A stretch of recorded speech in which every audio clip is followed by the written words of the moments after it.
हाय, hello, नमस्कार प्रेक्षकांना, कसे आहात? आपण आज लग्नानंतर होईलच प्रेम या मालिकेचा आजचा भागणार आहोत. चला तर बघूया मालिकेत काय काय झालं. कालच्या भागात आपण बघितलं होतं की पार्थ काव्याला घरी घेऊन येतो. नंदिनी पण घरीच असते. नंदिनीचे आई वडील पण आलेले असतात. घरातलं वातावरण एकदम आनंदाचं असतं, हसत खेळत असतं. नंदिनीने सगळ्यांसाठी उपमा केलेला असतो. विक्रम नंदिनीचं कौतुक करत असतो आणि म्हणतो, काय उपमा केला होतास गो नंदिनी?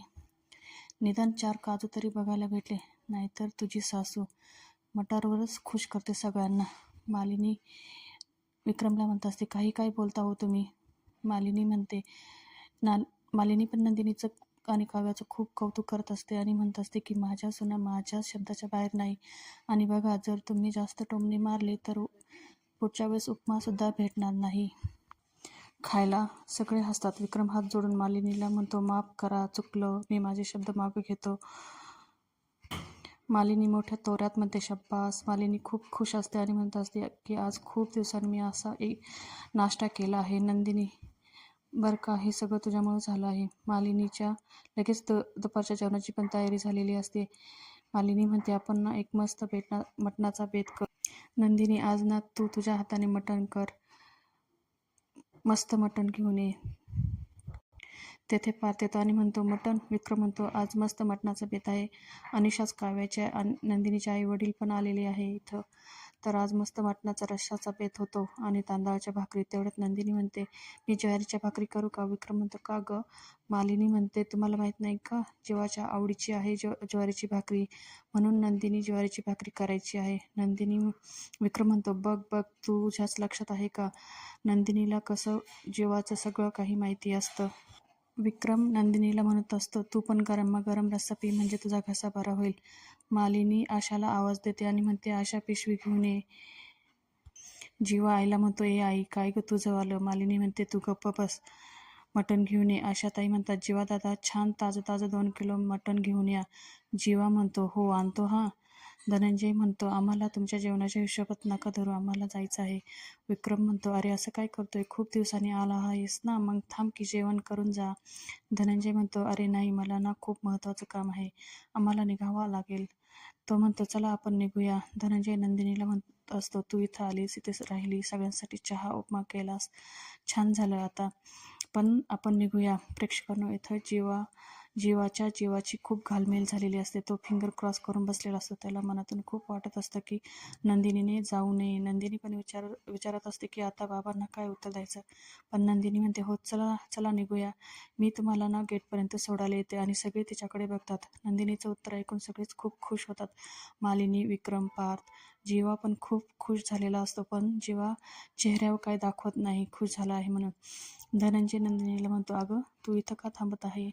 तुझं काम काय इथं? तुझ्या ह्या घरात राहण्याचं कारण तरी काय राहिलं आहे आता? विक्रम लगेच विषय चेंज करतो आणि म्हणतो, अरे धन्या, काव्यासाठी थांबते ती. शेवटी कसं आहे, कितीही घरात असले तरी बहिणीची काळजी बहीण चांगल्या प्रकारे घेऊ शकते ना. तसंही घरात खूप पेशंट आहे, तसंही गेट वेल सूनची गरज इतरांना पण आहे. विक्रम येथे जीवाकडे बघत असतो. शारदाताई म्हणत असत, बरं आता आम्ही निघतो.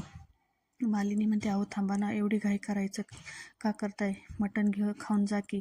प्रेक्षकांना इथं धनंजय आणि शारदा जातात. विक्रमची मस्करी चालूच असते. विक्रम म्हणतो, चला, दोन्ही सुना घरात आल्या आहे आणि हे टोनगे पण घरातच आहे. पार्थ म्हणतो, काय बाबा? विक्रम म्हणतो, चला, मस्त दुपारच्या मटणाचा बेत आहे, त्याआधी मी आंघोळ करून घेतो. पार्थ म्हणतो, काय बाबा, तुम्ही अजून आंघोळ केलेली नाही का? विक्रम म्हणतो, अरे आंघोळ काय होतच राहील. मालिनी त्यांचा विषय थांबवते आणि म्हणते, जा आंघोळ करून घ्या. मालिनी आणि विक्रम जातात. पार्थ जीवाला म्हणत असतो, मग काय तुझं? जीवा म्हणतो, काही नाही, जातो आता मटण आणायला. पार्थ म्हणतो, थांब, तू नको जाऊस, मी जातो. पार्थ जीवाला म्हणत असतो, मी आत्ताच काव्याला वेळ दिला आहे, तू पण आता नंदिनीला वेळ दे. जीवा म्हणतो, नाही अरे दादा, तसं काही नाही, पण ती का थांबली आहे इथं? पार्थ म्हणतो, अरे तुला बऱ्याचशाच गोष्टी माहीत नाही आहे. जीवा म्हणतो, म्हणजे? पार्थ येथे जीवाला सांगत असतो की नंदिनी तिच्या बाबांबरोबर काव्या, आत्तापर्यंत मी तुमच्या वयाचा आणि आपल्या नात्याचा मान धरला, त्यामुळे मी आजपर्यंत तुम्हाला काही बोलले नाही. पण बाबा, तुम्ही माझ्या गप्प बसण्याचा माझा वीक पॉईंट समजू नका. त्या दिवशी मी तुम्हाला उत्तर दिलं नाही, ते ऐकायचं आहे ना, तर मग ऐका. जीवांचं प्रेम जिंकलं आहे आणि तुमचा आडमुठेपणा हरला आहे बाबा. जीवा पार्थला म्हणतो, काय बोलतोयस तू? नंदिनी तिच्या बाबांना असं बोलली का? तू काहीही सांगत आहे. पार्थ म्हणतो, अरे उगाच काहीतरी काय सांगेल, खरं आहे तेच सांगत आहे. पार्थ जीवाला म्हणत असतो की अरे जीवा, तू तिच्यासाठी जे एफर्ट्स घेतले, जे प्रयत्न केले त्याची जाणीव आहे नंदिनीला. जीवा, आम्ही ना मोठे भावंड आहोत ना, त्याच्यामुळे असं घाईघाई आईवडिलांना उलटी उत्तरं देऊ शकत नाही. त्यामुळे आता तूही तुझा गैरसमज दूर कर आणि तूही समजून घे. तेवढ्यात तेथे नंदिनी येते. पार्थ नंदिनीला खुणवत असतो आणि पार्थ तेथून गाणं गुणगुणत निघून जातो. प्रेक्षकांना पुढे जीवा आणि नंदिनी एकमेकांसमोर येतात, पण एकदम असं एकमेकांना काय बोलावं ते सुचत नाही. म्हणून जीवा म्हणतो, अरे हे काव्याचे रिपोर्ट्स आहे. आणि नंदिनी पण म्हणते, अरे काव्याचे कपडे धुवायचे आहे. आणि उगाच तिची बॅग हातात घेते. जीवा काव्याची फाईल हातात घेऊन उभा असतो. तेथे मालिनी येते आणि म्हणते, अरे जीवा, तू गेला नाहीस का मटण आणायला? जीवा म्हणतो, दादा गेला आहे. मालिनी म्हणते, अरे वा, छान झालं की. एक काम करा, तुम्ही कालपासून हॉस्पिटलला होतात, रात्रभर झोपही झालेली नाही. तुम्ही जा रूममध्ये, छान फ्रेश व्हा आणि थोडासा आराम करा, मग या खाली. नंदिनी म्हणते, आई अहो, हे काव्याचे कपडे तर मला धुवायचे आहे. मालिनी म्हणते, हा ठीक आहे, मी बघते काय ते किती धुवायचे. मालिनी नंदिनीच्या हातातनं काव्याच्या कपड्यांची बॅग घेते. जीवा आणि नंदिनी पण असेच उभे असतात. जेव्हा विचार करत असतो, नंदिनी माझ्याबद्दल तिच्या बाबांना एवढं बोलली, पण माझ्या देखत नाही बोललेली ना, मग मी ठरवणार तिला माफ करायचं की नाही. नंदिनीचं चालू असतं मनातल्या मनात, आत्ता मी तुम्हाला सोडणार नाही पसारेवाले. तुम्हाला तुमच्या डार्लिंगची शपथ. भाव खाताय ना, खा, मी पण भाव खाईल, पण आता मी काय तुम्हाला सोडणार नाही. मालिनी बघते, हे दोघे इथेच उभे आहेत. मालिनी म्हणते, अरे तुम्ही गेला नाहीत का? मालिनी त्यांची फिरकी घेते आणि म्हणते, अच्छा, पार्थने जसं काव्याला नेलं तसं तुला नंदिनीला घेऊन जायचं आहे का? इथे मात्र दोघांची चांगलीच फजिती होते आणि एकमेकांकडे बघत बसतात. नाही म्हणत निघतात रूमकडे जायला. नंदिनी जीव नसताना मागे बघतात मालिनीकडे. मालिनी हे सगळं पण खूप खूप खुश होत असते की आधी कुणी. इथं जीवाला वाटतं नंदिनीने बोलावं आणि नंदिनीला वाटतं जीवानी पुढाकार घ्यावा. नंदिनीला वाटत असतं की मी आता रूमपर्यंत आली आहे ना, जीवाने आता स्वतःहून म्हणायला पाहिजे की चल आता रूममध्ये. पण जीवाचं चालू असतं, मी स्वतःहून यायला म्हणणार नाही. 21 दिवस मी खूप पुढं केलं. नंदिनी पण मनातल्या मनात म्हणत असते की 21 दिवस मीही सोफ्यावर अवघडूनच झोपले की. दोघांच्याही मनात विचार चालू असतात. जीवा म्हणत असतो, आता बेडवर हात पसरून झोपायचं आहे. नंदिनी म्हणते, आणि त्यांना माझ्या हातावर डोकं ठेवून झोपायला लावायचं आहे. नंदिनी मनातल्या मनात म्हणत असते, यांनी मला एकतर आत ये म्हणावं, नाहीतर बाहेर तरी जा असं सांगावं. जेव्हा काही म्हणत नाही. मग नंदिनीच म्हणते, एका मी ना खालीच राहते तरीही किंवा काहीच नाही म्हणत, तरीही जेव्हा काहीच नाही म्हणत आणि म्हणतो, मग तुला जर खालीच राहायचं होतं तर वरती यायची तस्ती का घेतली? जायचं असेल तर मी का अडवू तुला? जेव्हा वाटत असतं आम्ही अडवायला गेलो तर ही जास्तच भाव खाईल. नंदिनी मनातल्या मनात म्हणते, हे जास्त भाव खात आहेत. असो, मी बाई आहे ना, मलाच पुढाकार घ्यावा लागणार. हा ठोंब्या काही हुकचूक करत नाही. पण जीवाने पक्क ठरवलेलं असतं की ह्या वेळेस तिला काहीच म्हणायचं नाही म्हणून. दरवेळेस पुरुषांनीच का बाईच्या मनातलं ओळखायचं? आज ह्या चकाचक व्हायला माझ्या मनातलं ओळखू दे ना. नंदिनी मनातल्या मनात म्हणत असते की मीच तर ओळखायचं यांना, आणि जर एवढीशी गोष्ट जमली असती तर पहिल्याच दिवशी यांना कळलं असतं की मला तुमच्यासोबत यायचं आहे. जाऊ दे, इथे काय थांबण्यात अर्थ नाही, जातेच मी. नंदिनी तेथून निघते. जिना उतरत असते. जेव्हा मनातल्या मनात म्हणत असतो, पलट. नंदिनीचंही चालू असतं मनातल्या मनात, अहो तुम्ही मोठ्याने आवाज तर द्या, मग मी पलटेल. शेवटी नंदिनी निघून जाते. जीवा काहीच बोलत नाही. दुसऱ्या सीनमध्ये मालिनी आणि पार्थ किचनमध्ये असतात. पार्थ काव्यासाठी फ्रूट सॅलड बनवत असतो. मालिनी म्हणते, अरे वा, बायको आजारी आहे म्हणून तिच्यासाठी स्वयंपाक बनवत आहेस का? पार्थ म्हणतो, नाही, मी स्वयंपाक नाही, फ्रूट सॅलड बनवत आहे. औषधांमुळे काव्याचं तोंड कडपडलं आहे ना. मालिनी म्हणते, अरे वा, बायकोचं तोंड गोड करण्यासाठी चांगलीच धडपड करतो एक माणूस. पार्थ म्हणतो, अगं, काव्याने पण माझ्यासाठी धडपड केली होती ना. मालिनी म्हणते. पार्थ म्हणतो, परतफेड नाहीस ग आई. गेले बरेच दिवस मी त्यांच्याबरोबर नीट वागलो नाही ना. माझ्यापासून त्यांना नेहमी दूर ठेवलं होतं ना. आता ना प्रेमाचा अपूर्ण राहिलेला कोटा पूर्ण करायचा आहे मला. मालिनी म्हणते, मला ना तुमचं काही कळतच नाही. एक प्रेमात पडला की दुसऱ्याला काय खूळ लागतो देव जाणे. सारखे एकमेकांना खो देत असतात. बरं, एक काम कर, तुला जर काव्याजवळ बसायचं असेल ना तर मी तुला खीर बनवून देते. पार्थ म्हणतो, अगं मी फ्रूट सॅलेड म्हणतोय आणि तुझं काय चाललंय खिरीचं मध्येच. इथे पार्थ मालिनीला म्हणतो, अगं आई, एखादा जोडीदार आपल्या जोडीदाराला कोणतं फुल देतो? आई म्हणते गुलाब. पार्थ म्हणतो, विक्रम देशमुख आपल्याला कोणतं फुल देतात? मालिनी म्हणते चाफा. मी त्यांना सांगतो ना आता इथून पुढे तुला गुलाब देत जा म्हणून. तर मालिनी म्हणते, का रे? त्या चाफ्याला एक अर्थ आहे, त्याच्या मागे एक स्टोरी आहे. पार्थ म्हणतो, सांग बरं ती स्टोरी.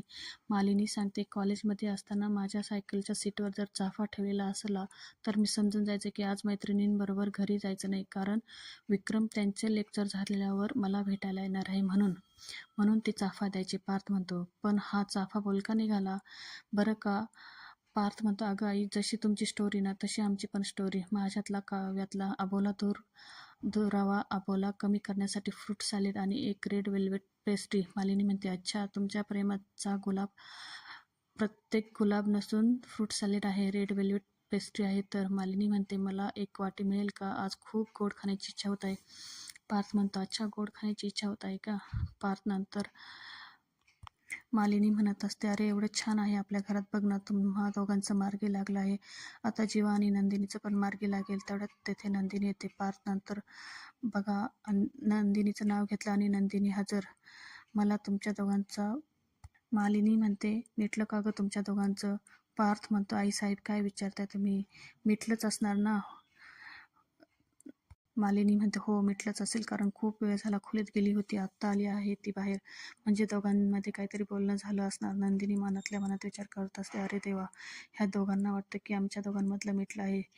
काही ते खुश आहेत, दोघंही आनंदात आहे. मी खरं बोलून यांचा आनंद हिसकावून घेणार नाही, त्यामुळे आमचं मिटलं आहे असंच दाखवते. नंदिनी म्हणते, जसं काय आमच्यात काही वादच नव्हता, सगळं गोडी गुलाबीत सुरू आहे आमचं. मालिनी खुश होऊन म्हणते, हो का गं, खरंच का? म्हणजे तुमचा खो संपला? नंदिनी पार्थला म्हणते, अरे हे काय पार्थ, फ्रूट सॅलेडमध्ये सफरचंद नाही दिसत? पार्थ म्हणतो, अहो सफरचंद नव्हतं ना घरात. मालिनी म्हणते, असं कसं होतं की सफरचंद कुणी खाल्लं वाटतं? दुसरीकडे दाखवतात रम्या सफरचंद खात बसलेली असते. तेथे वसू आत्या येतात आणि म्हणतात, रम्या, अगं काव्या हॉस्पिटलमधून आल्यापासून तू एवढी शांत का बसली आहेस? रम्या म्हणते, अगं हे वादळा आधीची शांतता आहे. वसू आत्यांना काही समजत नाही. वसू आत्या म्हणतात, तुझ्या शांततेने ना मला घाम फुटेल बाई, बाद झालं तुझं, पुरे कर. रम्या म्हणते, पुरे नाही, अति झालं आहे, अति, आणि हसू आलं आहे इथं. रम्या वेड्यासारखी हसत राहते. वसू आत्या खूप घाबरतात आणि म्हणतात, अगं रम्या, काय झाले तुला? अशी का हसत आहे? बोल ना बाळा माझ्याशी. ह्याच्यासाठीच तुला म्हणत होते की आपण येथे राहायला नको, आपण थोडासा ब्रेक घेऊ, कुठेतरी फिरून येऊ. रम्या म्हणते, मी जाणार आहे, मी लवकरच ब्रेकवर जाणार आहे. इथे ना वसू आत्या रम्याला म्हणत असतात की अगं रम्या, ते सफरचंद तू बियांसकट खाणार आहेस का? रम्या म्हणते, हो, तुला माहीत नाही का, काही फळांच्या बिया एकत्र करून त्यांची पावडर केली तर त्याचं विष तयार होतं. प्रेक्षकांनो, इथे रम्याना एकदम खालची पातळी गाठते. तिला माहिती आहे की काव्याला वेलची खूप आवडते, म्हणून तिने फळांच्या बियांचं विष तयार करून त्या वेलची पावडरमध्ये मिक्स करून ठेवलेलं असतं. रम्या स्वतःला म्हणत असते की ते कुणाला कळतही नाही आणि ती वेलचीत मिक्स करते. वेलचीची पूड. वसू आत्या त्यांना तोंडावर बोट ठेवून शांत राहा असं म्हणते. दुसरीकडे दाखवतात पार्थ फ्रूट सॅलेड बनवून झालेलं असतं. वेलची पूड मागतो, त्यात टाकण्यासाठी नंदिनी पार्थला वेलची पूड देते. पार्थ फ्रूट सॅलेडमध्ये वेलची पूड टाकतो आणि काव्याच्या रूममध्ये येतो. काव्या म्हणते, फारच लाडात आलेला दिसतोय आज एक बोका, पण मला दिसतोय काहीतरी धोका. पार्थ म्हणतो, धोका वगैरे काही नाही, मी तुमच्यासाठी छान फ्रूट सॅलेड बनवून आणलं आहे वेलची टाकून. काव्या म्हणते, अरे वा, मला वेलची खूप आवडते. पार्थ म्हणतो, मला माहिती आहे मांजरीच्या आवडीनिवडी व्यवस्थित. तर दुसरीकडे दाखवतात रम्या किचनमध्ये येते आणि वेलचीची डब्बी उचलून ठेवते. दुसरीकडे पार्थ काव्याला म्हणत असतो, घ्या फ्रूट सॅलेड खाऊन. काव्या म्हणते, नको आहे मला तुमचं फ्रूट सॅलेड, आणि ज्याने फ्रूट सॅलेड बनवलं ना त्याचे हात छाटून टाका. पार्थ म्हणतो, का? मी बनवलं आहे ते तुमच्यासाठी प्रेमाने, माझे का हात छाटायचे? काव्या म्हणते, जे हात फ्रूट सॅलेड बनवू शकतात पण भरवू शकत नाही त्या हातांचा काय उपयोग, सांगा बरं देशमुख. पार्थ म्हणतो, अच्छा, बोक्याकडून लाड करून घ्यायचे आहे तर मग एवढं आढेवेढे कशासाठी घ्यायचे? डायरेक्ट सांगायचं ना, देशमुख भरवा मला. काव्या म्हणते, सांगायची काय गरज पडली पाहिजे? तुम्हाला ना माझी कदरच नाही, मी गेल्यावर माझी किंमत कळेल देशमुखांना. पार्थ म्हणतो, तुम्हाला जाऊन कोण देणार आहे? मी तुम्हाला आता कुठेही जाऊन देणार नाही. चुंबकासारखा चिटकून बसणार आहे. प्रेक्षकांनो, आजचा भाग इथे संपतो. उद्याच्या भागात आपण बघणार आहोत की नंदिनी म्हणत असते जीवाला, मी खाली झोपणार आहे हॉलमध्ये. जीवाला वाटत असतं की ती रूममध्ये झोपण्याबद्दल विचारत आहे, पण जीवा लगेच म्हणतो, उत्तर देतो तिला, आत ये आणि चादर घेऊन जा. नंदिनी रूमच्या बाहेरच असते. मनात म्हणत असते की ही खोली म्हणजे जीवा नंदिनीचा जीव आहे. आज जर मी आत गेले तर इथून बाहेर पडणं मुश्किल होईल. दुसरीकडे पार्थ काव्याला फ्रूट सॅलड भरवत असतो. आजचा भाग कसा वाटला कमेंट करून नक्की सांगा. चॅनल सबस्क्राईब नक्की करा. तोपर्यंत स्वस्त राहा, मस्त राहा. मराठी मालिका एन्जॉय करा. धन्यवाद.